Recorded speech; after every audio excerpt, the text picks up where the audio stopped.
अब आपको बताऊं, आप बताओ कि ट्रेन में जितने उड़ीसा में मरे सब एक गांव के थे क्या? नहीं गुरुदेव। एक गली के थे? नहीं गुरुदेव।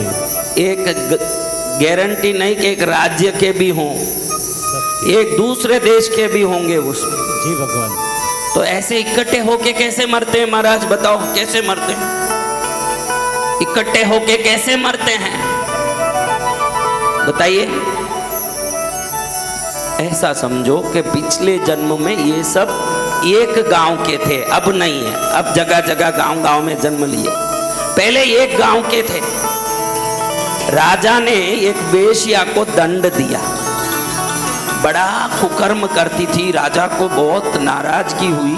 तो राजा ने कहा कि इसको गली में बांधो, एक वृक्ष के नीचे बांध दो, और जिसको भी इसको पत्थर मारना है मार सकता है, इसको पत्थरों से मार के इसका प्राण निकाल दो। आज भी दुबई अरब देशों में कोई गलत काम करने वालों को गली में बांध के पत्थर मारते हैं, वो आज भी है वहां, यहाँ नहीं है लेकिन वहां आज भी है। पहले जमाने में राजा ऐसे कठोर दंड देते थे कि नहीं?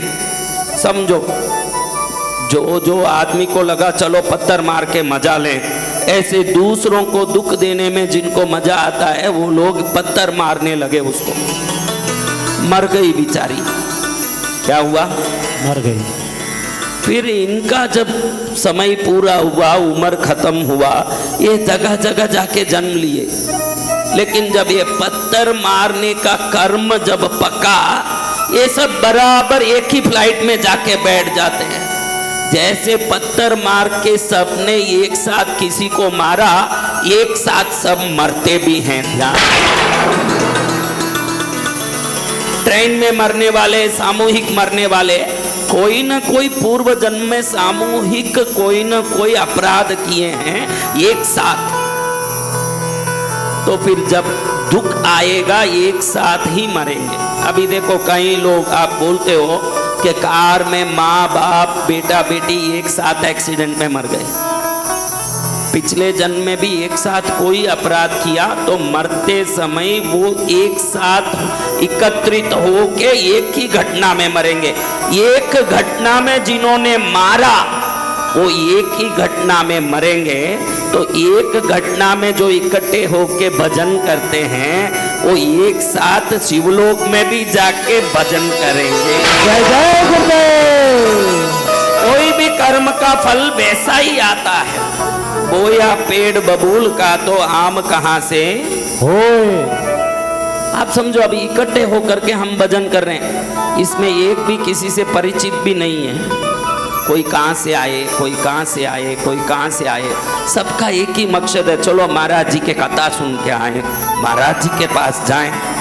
एक ही तो मकसद है। जी भगवान। ये मकसद में जो एकत्रित हुए हैं, ये मकसद भक्ति करने का है, इरादा भक्ति करने का है, इंटेंशन भक्ति करने का है, मन में भावना भक्ति भाव है। तो परिणाम जब आएगा ना, उस दिन भी आप सब एकत्रित ही रहोगे, वहां भी आशीर्वाद एक साथ ही मिलेगा। जय गुरुदेव। ये सामूहिक, इसमें ये बात के लिए ताली बजाने की जरूरत नहीं। आप तो एकत्रित रहोगे, एक दूसरे को जानते भी नहीं। अब एकत्रित रहो तो क्या, नहीं रहो तो क्या, मैं भी उस समय वहां रहूंगा, ये भी बात है। क्योंकि आज मैं यहाँ हूं, जी भगवान, मेरे कारण आप सुन रहे हो। सुनाने का पुण्य मुझे मिल रहा है, सुनने का पुण्य आपको मिल रहा है। तो जिस दिन इसका फल मिलने वाला है उस दिन मुझे भी रहना भी पड़ेगा। जय जय गुरुदेव। क्योंकि कर्म जब लौटाता है तो उसी प्रकार से लौटाता है, बिल्कुल अलग प्रकार से लौटाएगा ही नहीं, उसी प्रकार से। मैंने पहले ही शायद यहाँ कहा कि धृतराष्ट्र अंधा हुआ, उसके 100 बच्चे अंधे हुए। कितने बच्चे?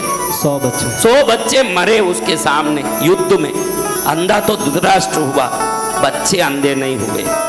ये कैसे हुआ? धृतराष्ट्र अंधा था कि नहीं? उसके 100 बच्चे बेचारा बैठे बैठे युद्ध देख नहीं पा रहा है। संजय से पूछता है कि क्या हो रहा है, क्या हो रहा है? रहने भाई, इसका एको वक्को कुछ हो तो बंद कर दे बेटा, कुछ है तो बंद कर, बिल्कुल जीरो रख। और तुम भी बजाओ मत, इधर मैं बोलूं मुझे ही समझ नहीं पड़ता कि क्या बोल रहा हूँ। बहुत दिल बिल्कुल धीमे बजाओ, बजाना हेलो। बिल्कुल धीमे। अभी देखो, एक अंधा बाप पहले ही दुखी है, अंधा है, इसके देख भी नहीं पा रहा है ना, एक एक बेटे मर रहे हैं, एक एक बेटे मर रहे हैं। रो रहा है कि नहीं? एक एक बेटे को मरते देख जी भगवान। रोएगा ना कोई भी बाप। जी। ये कैसे हुआ? पिछले जन्म में ये राजा था, इस जन्म में ही नहीं, पिछले जन्म में भी राजा था। पिछले जन्म में इसके पास एक विद्या थी, वो विद्या का नाम था सतभेदी विद्या। क्या विद्या? सतभेदी। सतभेदी यानी वो एक बाण छोड़ेगा आकाश में या किसी शत्रु पर, वो एक बाण 100 हो जाएगा। सत्य यानी 100, आप बोलते हो ना 100%। सत्य यानी 100। अष्टोत्तर सतनाम, भगवती के 108 नाम को हम अष्टोत्तर सतनाम, अष्टोत्तर यानी 100 के ऊपर, उत्तर यानी ऊपर, 100 के ऊपर 8, 108 अष्टोत्तर सतनाम। तो सत्य यानी 100, सत्यभेदी यानी 100 बाण बन जाना। कितने बाण? 100 बाण। बड़ा घमंड आ गया। आप भी ध्यान रखना, आप में जो रसोई बहुत अच्छा बनाते हैं ना, तो उसको बहुत प्रेम से जल्दी नहीं बना देते। जो अच्छे से रसोई बनाते हैं उनको मेहमान बोलते हैं, आप तो वो हलवा बहुत अच्छा बनाते हैं, थोड़ा बना दीजिए। देखती हूँ घर में थोड़ा आटा है क्या, देखती हूँ थोड़ा इलायची है क्या, फट नहीं बोलेगी कि हाँ बनाती हूँ, अभी खिलाती हूँ। थोड़ा अपना वो जो अच्छाई है ना, उसका घमंड हर जगह झलकेगा इस दुनिया में, कोई भी अच्छा हो। बड़े से बड़े जब नेताओं की तारीफ करना तुम शुरू करोगे, उन नेताओं को घमंड आ जाए, नाचने वाली औरत को घमंड आ जाए, एक्टरों को घमंड आ जाए, संतों को घमंड आ जाए। घमंड नहीं घुसे ऐसा कोई जगह ही नहीं संसार में, वो कहीं घुस जाता है। अब इसको घमंड आ गया, मैं एक बाण छोड़ता हूं तो वो 100 बाण बनता है। कितना बाण बनता है? 100 बाण। और 100 बाण बन के 100 जगह मारता है। मैं कितना ताकतवान हूं, घमंड आ गया। हर जगह इसकी परीक्षा लेता था।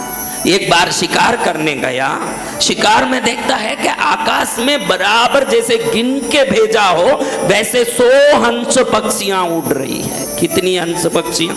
100। गिना तो 100, और इसके एक बाण कितने बन जाते हैं? 100। इसको लगे कि 100 उड़ रहे हैं, देखो मेरी शक्ति मेरे मंत्री को दिखाऊंगा। मंत्री जी देखो कैसे इन हंस पक्षियों को मारता हूं। अरे राजा, ये तो आपके हाथ की बात है, आपके पास सतभेदी बाण है, आप तो मार सकते हो।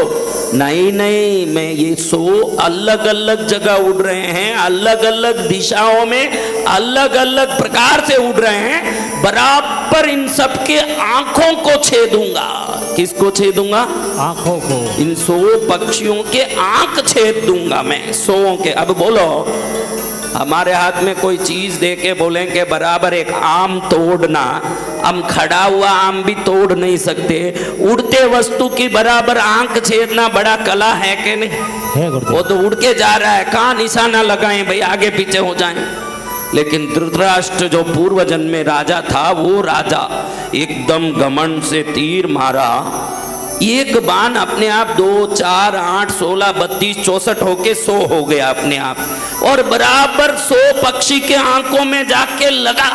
100 तड़प तड़प के गिर रहे हैं नीचे जमीन पर। ताली बजा के हंस रहा है, देखा मैंने 100 पक्षी को कैसे मारा और बराबर सबके आंखों में कैसे छेदा, देखा मेरा निशाना।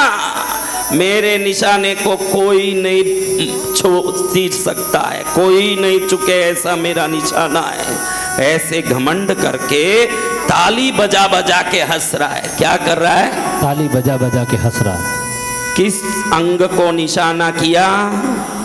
किस अंग को? आंख को। यही राजा आंख को निशाना करने वाला अगले जन्म में धृतराष्ट्र बना और अंधा हुआ, क्योंकि किसी का आंख मारोगे तो आपका आंख मार दिया जाएगा ना, किसी के पैर तोड़ोगे तो आप लंगड़े जन्म लोगे। इसीलिए हर बार मैं कहता हूं बहनों, आपके घर में काम वाली है तो कभी पुरानी साड़ी उसको दो मत। मैं हाथ जोड़ के हर बार कहता हूं कि पुरानी साड़ी काम वाली को मत दो, क्योंकि अगले जन्म में काम वाली के रूप में जन्म लेने का भी बंद करोगे और साथ में वो तुम्हारे हाथ में पुरानी साड़ी देगी, ये भी लेना पड़ेगा तुमको। सावधान रहो, क्या कर रहे हो, बहुत सावधानी से ध्यान रख के किसी कर्म को करो। हाँ, मेरी फटी साड़ी पुरानी हो रही है, इसको पकड़ा दो, तुझे भी मिलेगी पुरानी साड़ी फटी हुई, तुझे पहनना पड़ेगा। याद रखना, जो किया उसका फल मिलेगा। अब देखिए, ये जो 100 हंस पक्षियां जिसके आंख बींदे गए, आंख छेदे गए, यही 100 बेटे कौरव बन के धृतराष्ट्र अंधे के घर में जन्म लिए। जिन हंस पक्षियों को मार मार के हंसता था, अब उनको मरते देख के छाती पीट पीट के रोना पड़ा। पहले तो उनको मारते समय कितनी हंसी आई, हा देखो मैंने कैसे मारा, कैसे मेरे तीर का निशाना, कैसे मेरा अचूक निशाना। बड़ी हंसी आई, बड़ी खुशी हुई कि नहीं। किसी को दुख दे के हंसेंगे तो दुखी होके रोना पड़ेगा, किसी को सुख दे के हंसेंगे तो सुखी होके हंसना पड़ेगा। जय जय गुरुदेव। क्या करना है सोच के करना है, क्या करेंगे वो मिलके ही रहेगा। इसलिए मैं घड़ी घड़ी आज ये बात शुरू किया पहले कि इस जगह आके बैठे हो पुण्य करने, तो ये पुण्य भक्ति का फल भी बड़ा ही कल्याणकारी रूप में आपके जीवन में प्रकट होगा। क्योंकि भक्ति खाली नहीं जाती, कथा सुनते हैं, अच्छे कर्म करते हैं, शुभ कर्म। अगर अशुभ कर्म का फल अशुभ होता है तो शुभ कर्म का फल तो अनंत गुना शुभ हो जाता है। सत्य वचन मेरे सद्गुरु भगवान।